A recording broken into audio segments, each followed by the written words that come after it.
O que um legionário romano, um pastor evangélico, uma múmia e um policial da SWAT têm em comum? Se você responder qualquer outra coisa que não fosse o Joshua Graham do Fallout New Vegas, você errou. Pra muita gente, esse é o melhor personagem do Fallout New Vegas. Na verdade, da saga Fallout inteira. Mas também não é pra menos, já que ele tem o melhor design, a melhor lore, os melhores diálogos, a melhor voz e faz parte da melhor DLC. É claro que as pessoas iam gostar dele. Muitos até indo considerar ele como o melhor personagem que a franquia já produziu. Esse personagem é tão bem escrito, tão bem feito, que ele conseguiu transformar pessoas que não eram religiosas em pessoas religiosas. Não, sem zoeira, tem relatos de pessoas que começaram a frequentar a igreja só pelo meme, só por causa do personagem, mas quando menos esperavam, já viraram crentes. Ou seja, estamos falando de um personagem que sozinho, em um jogo de videogame, conseguiu fazer pessoas mudarem radicalmente o seu estilo de vida e bases ideológicas. Pouquíssimos personagens conseguem transformar a vida das pessoas desse jeito. E por esse feito sozinho, eu acho que o Joshua já deveria ser considerado um dos melhores personagens da ficção. E isso não sou eu que tô falando. Os próprios fãs do Joshua falam isso por muitos anos. E sem contar que, se você nunca ouviu falar de Fallout na sua vida, a probabilidade de você já ter se deparado com esse personagem é muito grande, seja em uma fanart ou em algum meme. E apesar que ele faz parte de um jogo da franquia que tende a mexer mais com a ideia de desafiar o seu lado político, desafiar a sua moral,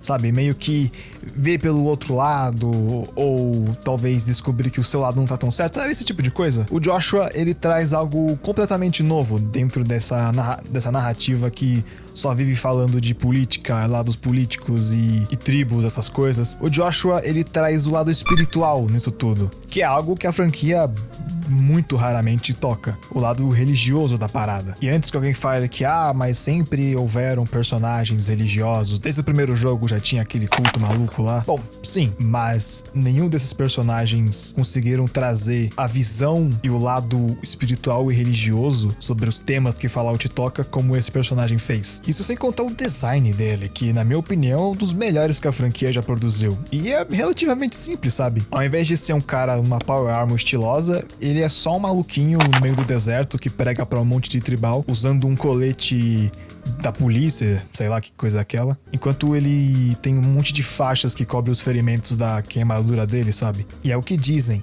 a primeira impressão é sempre a que fica. E quando você encontra ele pela primeira vez, ele tá numa caverna, sentado, olhando pra uma mesa cheia de armas e recarregando cada uma daquelas pistolas. Aí você vai falar com ele e ele fica soltando aquelas frases meio filosóficas, meio religiosas, isso com aquela voz dele que é muito boa, o dublador fez um excelente trabalho. E a única coisa que você fica pensando nesse momento é: caramba, esse cara deveria ser o protagonista, não eu. Enfim, né? Eu poderia ficar aqui por mais alguns momentos só puxando o saco do Joshua, mas infelizmente já existem outros vídeos no YouTube por aí que falam justamente dele. Mas hoje eu tô aqui pra falar uma curiosidade muito interessante, que muito provavelmente você e nem os fãs do Joshua devem saber. Não, eles devem, mas enfim, não vem ao caso. Muito provavelmente você não sabe, que é o fato de que esse Joshua, que eu, você e todo mundo gosta, é um farsante.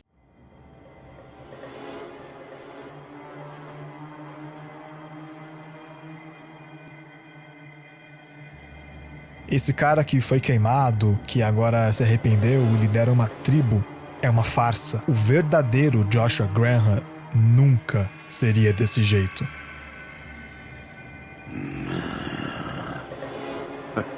Prepare to meet your maker.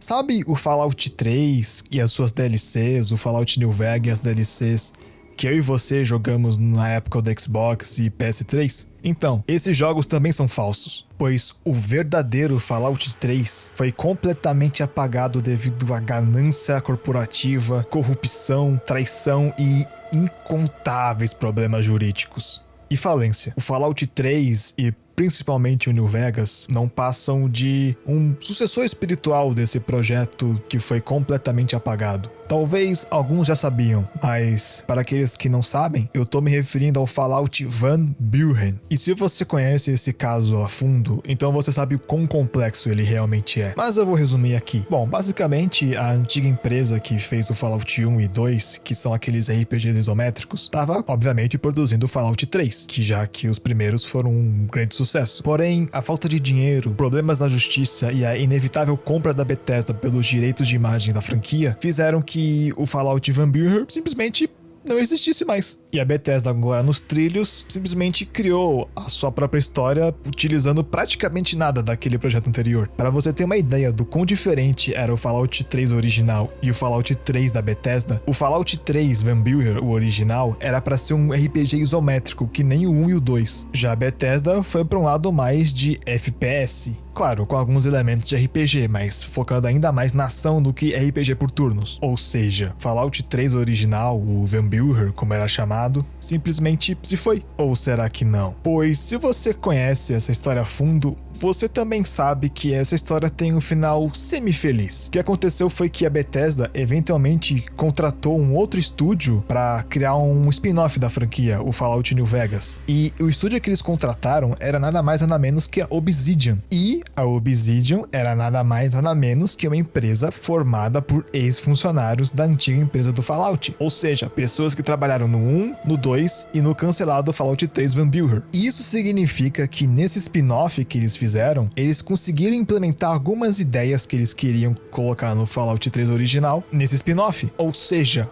o Fallout New Vegas é praticamente meio que um sucessor muito espiritual do que era para ser o Van Buren. Por exemplo, naquela DLC do Fallout New Vegas em que você pode lançar uma bomba nuclear para alguma das duas principais facções, na verdade, era para ser um dos finais do Fallout 3 original, o Van Buren. Você ia lançar uma bomba, ia causar uma desgraça inteira e ia tocar uma música dos anos 50 que fala justamente sobre isso, sobre bombas nucleares, sabe? Ou seja, o Fallout 3 verdadeiro, no final do dia, conseguiu ser lançado. Quase isso. Tá, mas por que eu tô falando disso tudo? Até porque esse vídeo era pra ser sobre o Joshua, e não do Fallout Van Buren. Que inclusive, se eu fosse fazer um vídeo só sobre isso, teria que ser bem maior que esse. Já que esse é um assunto que dá pra falar de pelo menos umas 2 horas. Acontece que quando as pessoas vão falar das principais diferenças entre o Fallout 3 da Bethesda e o Fallout 3 original, as pessoas tendem a citar as diferenças gráficas, mecânicas e até um pouco da história. Mas, na minha opinião, a coisa que mais mudou mesmo foram os personagens. E lembra do que eu disse antes? Que o Joshua Graham, ele é praticamente considerado por muitos o melhor personagem da franquia inteira? Então, acontece que ele estava presente no Fallout Van Buren 3 original. E digamos que ele é completamente diferente da versão que temos no Fallout New Vegas normal. Tão diferente que isso me fez refletir um pouco. Se as pessoas iriam gostar do Joshua Graham se o Fallout 3 original fosse lançado ou não. Lembre-se, o Joshua que temos é considerado como um dos melhores personagens de videogame. E se o Fallout 3 original Van Buren fosse lançado ao invés desse Fallout New Vegas e 3 que temos, eu garanto uma coisa: o Joshua seria considerado um dos personagens mais odiáveis de todos os videogames. Mas não porque ele seria mal escrito, não. Pelo contrário, ele seria muito bem escrito, tanto quanto o Joshua que temos normalmente no Fallout New Vegas. Só,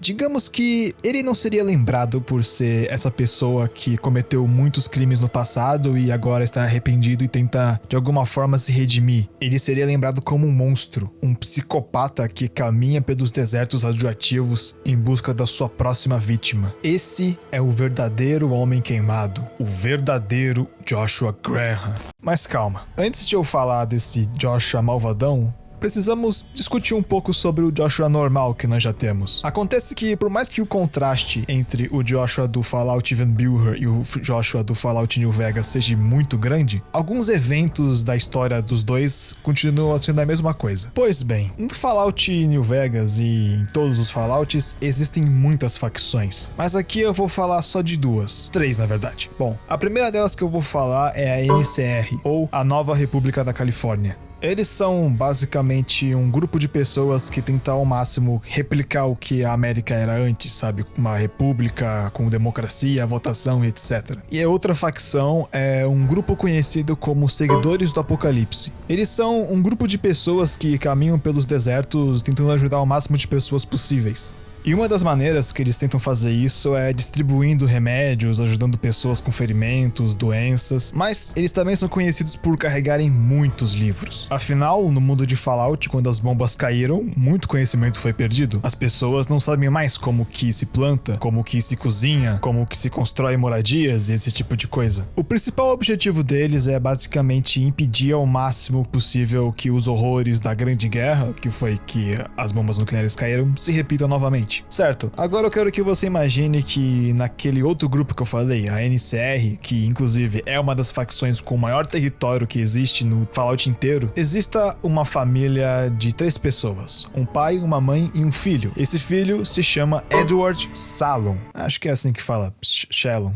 Não é Shallon, não é Salom. Dane-se, Edward. Por mais que eles vivessem dentro de uma facção que é conhecida por proteger os seus cidadãos, isso foi ironia, tá? Eles são... A NCR é muito ruim fazer isso, na verdade. O fato deles não conseguirem proteger o seu próprio povo faz parte dentro do desenvolvimento deles no jogo. É interessante, mas enfim. O pai foi brutalmente assassinado por um grupo de saqueadores. A mãe, a fim de proteger o seu filho e sustentá-lo, resolveu entrar para os Seguidores do Apocalipse. Ela começou a trabalhar como uma cozinheira para os Seguidores do Apocalipse. E por consequência, os seguidores ensinaram o filho dela a ler e escrever. Pelo fato dele ter crescido cercado de livros, o Edward conseguiu se tornar uma pessoa muito bem estudiosa e que, por consequência, aprendeu a falar diversos idiomas. Por conta dos seus talentos, os seguidores do Apocalipse resolveram enviar ele para sua primeira expedição quando ele tinha apenas 20 anos de idade. O objetivo dessa expedição era que o Edward aprendesse a falar os dialetos daquelas tribos que moravam naquela região que os seguidores enviaram ele. Muito provavelmente para quando os seguidores quisessem ir ali naquela região para fazer algum serviço, ficasse mais fácil a comunicação. Ele também estava acompanhado de um cara chamado Bill, que era um físico. Eu não sei muito bem o que um físico faria numa situação dessa, já que o objetivo é justamente aprender os idiomas das tribos. Bom, vai ver que o cara era muito inteligente também, não sei. No caminho, eles encontram um missionário mormon, que se chama Joshua Graham. Esse tal Joshua resolveu se juntar a eles, pois além de ser um missionário mormon, ele também sabia os dialetos daquelas tribos. Bom, pelo menos alguma delas, é claro, não todas. Afinal, faz sentido ele saber algumas línguas não convencionais, já que ele é um missionário, e o objetivo de um missionário é explicar a religião para outras pessoas. Porém, no caminho, eles são encurralados e capturados por uma tribo conhecida como Blackfoot, que se traduz para pé preto no português. Enfim. Durante esse tempo que eles estavam presos contra a vontade deles por essa tribo, eles descobrem que essa tribo Blackfoot estava em guerra com outras tribos. O mais curioso é que essa tribo, a Blackfoot, estava em uma desvantagem numérica absurda contra outras tribos, então era bem provável que eles iriam todos morrer. Porém, o Edward resolveu ajudar essa tribo. Acontece que nos vários livros que ele leu durante a infância, existiam alguns que ensinavam táticas militares dos tempos antigos aos tempos modernos. Basicamente, ele poderia fazer aquela tribo ganhar essa guerra, mesmo estando em desvantagem numérica. Por mais que aquele cara lá, o Bill, que era um físico, protestasse muito contra a ideia de ajudar os caras a guerrearem entre si, o Edward ignorou e foi lá conversar com os líderes da tribo. Surpreendentemente, os líderes deram ouvidos e começaram a utilizar as táticas que ele estava ensinando para ganhar algumas batalhas. E quando eles menos esperavam, ganharam a guerra. Foi a partir dessa corrente de eventos que uma nova facção surgiu, a Legião do César, ou também conhecida como a Grande Tribo. Acontece que depois que ele ganhou aquela guerra, o Edward foi elevado para postos mais altos dentro da tribo. Aos poucos, ele foi retirando a identidade visual daquelas pessoas e foi implementando uma nova. As vestimentas daquela tribo mudaram drasticamente de algo mais tribal para algo que se assemelhava muito a vestimentas de um legionário romano. A partir daí, ele criou o símbolo, que é aquele búfalo de ouro, e assim ele passou a dominar outras tribos, utilizando as táticas que ele havia aprendido lido naqueles livros de infância que ele leu. E sempre que uma tribo nova era dominada, o Eddard absorvia os guerreiros e as pessoas daquela tribo para se juntarem à nova tribo dele. A partir daquele momento, ele não era mais o Eddard, ele mudou seu nome para Caesar, ou Kaiser. Sim, ele era bem fanboy do Império Romano. Por fim, ele deixou Bill ir embora, mas com uma condição, de que quando ele retornasse aos seguidores do Apocalipse, ele falasse para todo mundo que ninguém deveria intervir no novo projeto do Kaiser, ou do Eddard. E o Joshua, que era um simples missionário, resolveu ficar, abandonando todos os conceitos que a sua religião havia ensinado. Joshua se tornou o braço direito do Kaiser, ajudando o imperador da grande tribo a dominar mais e mais territórios e mais tribos. Na verdade, ele se tornou um legatus, que é basicamente o equivalente de um general moderno, sabe? Ele virou o general da tribo do Kaiser, é basicamente isso. E assim, a legião expandia o seu novo império. E falando em império, existe um outro império que é muito maior e muito mais forte que a legião nesse presente momento. A Nova República da Califórnia, também conhecida como NCR, que foi inclusive o lugar onde o Eddard, o Caesar, nasceu. Agora, outra coisa que você precisa saber sobre a NCR é o fato de que eles são donos de uma represa enorme de água, chamada de Hoover Dam. E lembrando, o Fallout se passa no mundo pós-apocalíptico, ou seja, você ser o dono de um lugar onde tem muita água e que dá pra gerar energia é o equivalente de você ganhar na Mega Sena hoje em dia. E é óbvio que essa nova facção que o Caesar criou queria esse poder pra eles. Então, o Caesar mandou seu braço direito, o Joshua, a começar a planejar algum ataque, alguma invasão ao Hoover Dam. E desse ponto, o Joshua começou a planejar. Ele começou a treinar as tropas, a coletar recursos, armas, treinar os soldados, tudo para que o grande dia da invasão chegasse. E quando esse dia chegasse, a legião fosse vitoriosa. E passa-se algum tempo e olha só, o dia finalmente chega. Então o Joshua reúne os seus melhores soldados, os melhores equipamentos, o melhor tudo e começa o seu ataque. E ele perde feio. Chamar aquilo de invasão seria ser carinhoso demais, porque aquilo foi um baita de um massacre. Os legionários foram humilhados pelas tropas da NCR. Tá, vai, eu tô sendo injusto. Não foi tão horrível assim. Eles só perderam, mas não foi uma humilhação desse jeito. Mas o motivo de eu ter falado assim é porque na cabeça do Caesar, que essa altura do campeonato não tava batendo muito bem, até porque se vestir como um imperador romano e começar a dominar e escravizar pessoas não é algo que as pessoas saudáveis fazem, sabe? Então pra ele essa derrota foi uma humilhação tão grande ao ponto de que o Joshua, o cara que tava com ele desde o começo, merecia ser punido da forma mais brutal possível. E então, quando o Joshua retorna de mãos abanando pro Caesar, ele ordena que os seus soldados prendam o Joshua, o amarrem, joguem gasolina nele, botem fogo nele e o arremessassem no penhasco. Eu sei que foi bem brutal a punição dele, mas olha pelo lado bom. Se não fosse por essa cadeia de eventos, o Joshua nunca voltaria a se arrepender e a ser um cristão de volta. E provavelmente ele só iria morrer e sua alma jamais estaria arrependida e limpa. Isso sem contar que esse evento também fez o Joshua criar uma das frases mais fodas dos videogames. Abre aspas. Eu fui batizado pela primeira vez nas águas. Depois, fui batizado pela segunda vez nas chamas. Muito foda, né? Bom, e depois disso, acontecem os eventos da DLC dele, né? Que vocês provavelmente já conhecem. E que eu não vou falar aqui. E uma curiosidade. No Fallout New Vegas, se você quiser se juntar à Legião e você começar a conversar com os legionários, você vai perceber que existe meio que um mito do Joshua, sabe? Tipo, como se ele fosse um bicho-papão. Tipo, os caras vivem falando dele como o homem queimado, que um dia retornará para buscar vingança contra a Legião e o Caesar.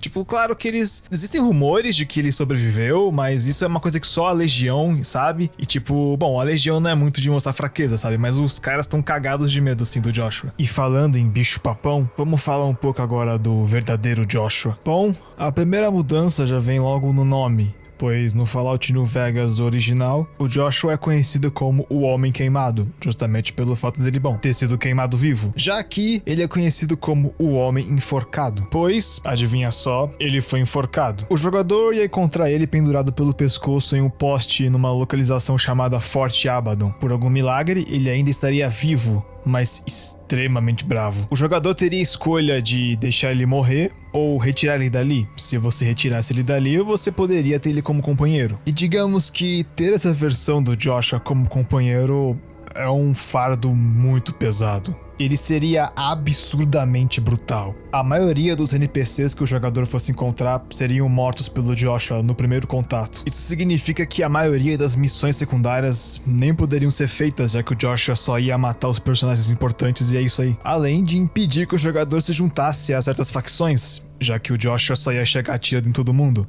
Porém, em compensação, o jogador seria recompensado tendo um dos companheiros mais fortes de toda a franquia Fallout. O Joshua teria uma vida gigantesca, não ia cair no chão por praticamente nada, ele teria o máximo possível de pontos em resistência, ele teria alta proficiência em armas pequenas, facas e combate corpo a corpo sem armas. Em resumo, você teria o Exterminador do Futuro, só que versão humano destruído psicopata. Agora que eu falei dos malefícios e benefícios de ter o Joshua como companheiro, eu vou comparar agora um pouco a lore dele no Fallout New Vegas e o Fallout Van Buren. Bom, como eu disse anteriormente, ainda existem algumas semelhanças entre as duas versões. A primeira delas é que tanto no Van Buren quanto no New Vegas, o Joshua era um legionário e ele ainda era um missionário mormon. E até aqui nessa versão, o Joshua fazia parte da legião, ele cometeu algum erro e foi brutalmente punido. Entretanto, é importante notar que a legião do Van Buren para a legião do New Vegas são facções tanto quanto diferentes. Não no sentido de que eles têm filosofias e métodos diferentes, mas sim do quão influente essas duas facções são. No New Vegas eles são muito influentes a ponto de ser uma baita de uma ameaça, mas aqui no Van Buren eles seriam mais que uma subfacção. Ainda uma ameaça, claro, mas não tanto quanto eles são no New Vegas. E outra coisa que ainda é um mistério é justamente qual foi o crime que o Joshua cometeu a ponto dele ser punido pela legião. Outra coisa que é importante de notar é o quão importante ou não importante era o Joshua dentro da legião nessa versão. Até porque no New Vegas o Joshua era uma figura muito importante dentro da legião. Ele era o braço direito do Kaiser, ele era um general. Mas quem sabe aqui nessa versão do Van Buren, ele era só um legionário de rank normal. E também um outro mistério que essa versão do Joshua traz é o motivo dele ter sido enforcado. No New Vegas a gente sabe, ele fracassou em conquistar a represa e por isso foi punido pelo Kaiser. Mas aqui no Van Buren, que a legião era uma facção menor, fica um pouco difícil teorizar o que ele poderia ter feito de tão grave. Então o que resta pra gente é teorizar, pois mesmo que o Van Buren tenha sido o Fallout cancelado que mais temos informações, a gente ainda depende de vazamentos e entrevista com o desenvolvedor, então não tem como adivinhar, certo? Então vamos considerar que o Joshua, assim como no New Vegas, ele também era um membro militar muito importante dentro da legião. E em algum momento o Joshua ele simplesmente